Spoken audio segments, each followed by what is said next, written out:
Hi, నేను మీ doctor Madhavi. పిల్లల్లో తరచుగా ఈ వెదర్ చేంజెస్ వల్ల ఇమ్యూనిటీ తక్కువ ఉండటం వల్ల సోర్ థ్రోట్, కఫ్, ఫీవర్ అనే సమస్యలు చాలా ఎక్కువగా వస్తూ ఉంటాయి. అయితే ఎటువంటి యాంటీబయాటిక్స్ లేకుండా పిల్లలలో ఈ సమస్య తగ్గాలంటే మనం ఒక రెమెడీ ఇప్పుడు తెలుసుకుందాం. 1 small piece of ginger, 5 to 6 tulsi leaves, 3 to 4 peppercorns తీసుకోండి. అలా తీసుకున్న దాన్ని 1 గ్లాస్ వాటర్లో మరిగించండి. ఇలా బాయిల్ చేసిన తర్వాత ఆ వాటర్ని మీరు పొద్దున్న, సాయంత్రం ఒక 3 రోజులు కానీ పిల్లలకి ఇస్తూ ఉంటే వాళ్ళల్లో ఇమ్యూనిటీ మంచిగా పెరిగి ఈ సోర్ థ్రోట్, ఫీవర్, కఫ్ అనే సమస్యల నుంచి బయటపడతారు. హాయ్, నేను మీ డాక్టర్ మాధవి. పిల్లల్లో తరచుగా ఈ వెదర్ చేంజెస్ వల్ల ఇమ్యూనిటీ తక్కువ ఉండటం వల్ల సోర్ థ్రోట్, కఫ్, ఫీవర్ అనే సమస్యలు చాలా ఎక్కువగా వస్తూ ఉంటాయి.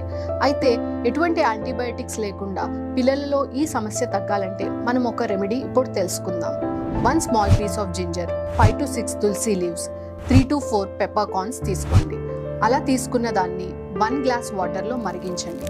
ఇలా బాయిల్ చేసిన తర్వాత ఆ వాటర్ని మీరు పొద్దున్న, సాయంత్రం ఒక 3 రోజులు కానీ పిల్లలకి ఇస్తూ ఉంటే వాళ్ళల్లో ఇమ్యూనిటీ మంచిగా పెరిగి ఈ సోర్ థ్రోట్, ఫీవర్, కఫ్ అనే సమస్యల నుంచి బయటపడతారు.